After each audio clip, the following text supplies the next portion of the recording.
Berlengas archipelago off the coast of Portugal is a nature reserve, a precious breeding area for shearwaters, cormorants, gulls and other seabirds. Seabirds are amazing. They are birds that explore three different environments: the skies, land and the sea. And they have these fantastic and amazing adaptations to live in the water. They are really resistant and they are excellent sentinels of the health of our oceans. So if they are facing declines, it is showing to ourselves that the sea is not healthy anymore and that we have to do something. Ana Almeida and Elizabete Silva are marine conservation officers at the Portuguese Society for the Study of Birds. For years they've been helping the local seabird populations. On the main islands of the archipelago, they maintain artificial nests to help shearwaters raise their young. But while some species are doing well, others are steadily declining. And in recent decades, some have completely disappeared. Seabirds are the group of birds that are more threatened by human activities and other threats.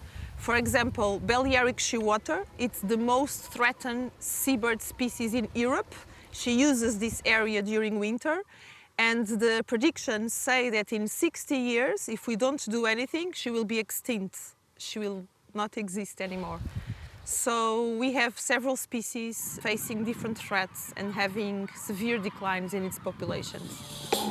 But why this decline? Could it be related to the fishing in these rich waters?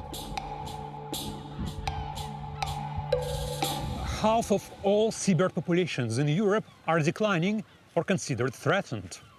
Many of these birds are accidentally killed by hooks and nets of fishing vessels. That's over 200,000 seabirds every year. One bird every 3 minutes in European waters alone. Among the many causes of the seabird's decline, accidental bycatch is considered one of the most important. So here in Berlengas, conservationists are working, together with fishermen, in an EU-funded project that seeks to protect the birds in a simple and affordable way. These fishermen use a long line with baited hooks that float close to the sea surface.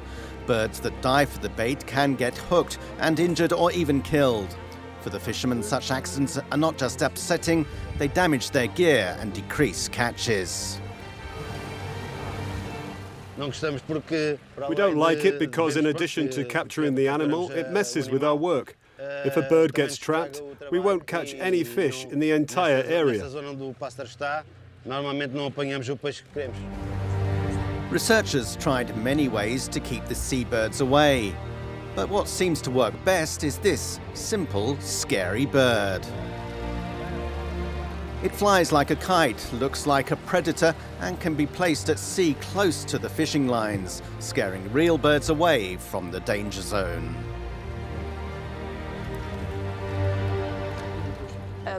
The birds keep away, which reduces the risk of accidental capture.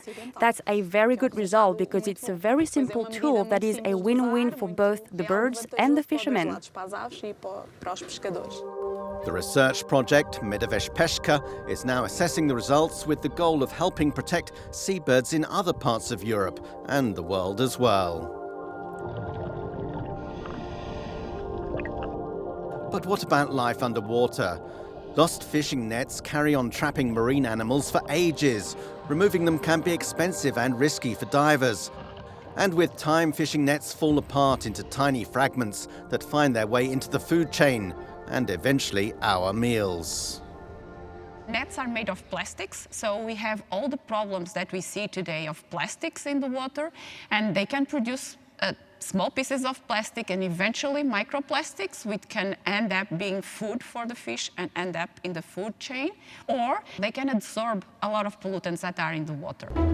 At CIMAR, the Interdisciplinary Centre for Marine and Environmental Research at the University of Porto, scientists are studying the microplastics that come from fishing gear and which can endanger marine life in many ways, including by spreading harmful germs.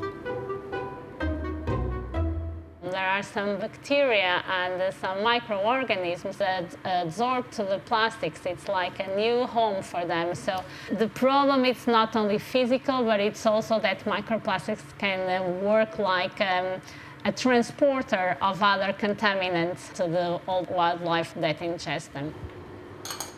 It's best to find and retrieve lost nets before they break into small pieces.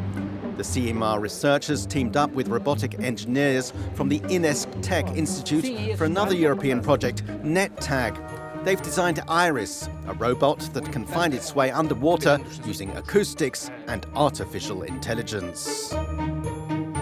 This robot was developed to help the fishermen to find lost fishing gear, lost fishing nets. In order to do so, the fishing nets are equipped with a small transducer, a small piece of acoustic system, so it's like this small cylinder that we see here. So when we put the robot on the water, the robot starts to ping, it starts to ask, is anybody out there? And so this tag will answer it.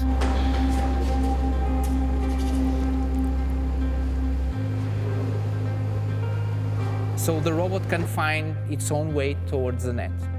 In this way, the fishermen, when they want to recover the net, they will drop the robot in the water and the robot can start to look where the net is. The engineers are quite happy with how Iris works in the experimental pool, but can it perform in the open sea with its underwater currents, obstacles and limited visibility?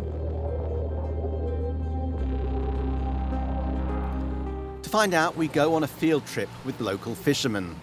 They hate losing their nets, which are very costly to replace. If we lose a net, we try to scrap around it with a hook, and if we don't find it right away, there's nothing else we can do. Researchers drop the net with an acoustic tag into the sea and then deploy Iris to find it and bring it back. They say the acoustic tags are inexpensive and can be added to nets without affecting cost. The robot is intended to be easy to use and affordable enough to be shared between a few vessels. Typically, you would have a robot like this being owned either by the harbor, by the fishing association, and then if it is needed to pick up some fishing gear on the water or to inspect something and to see what's happening in a certain place, they can use the shared resource, which is the robot. As the prototype nears completion, the researchers are aiming to find a partner to bring the robot to the market in the foreseeable future, hopefully giving the fishing industry another tool to reduce its environmental impact and better protect marine life from accidental harm.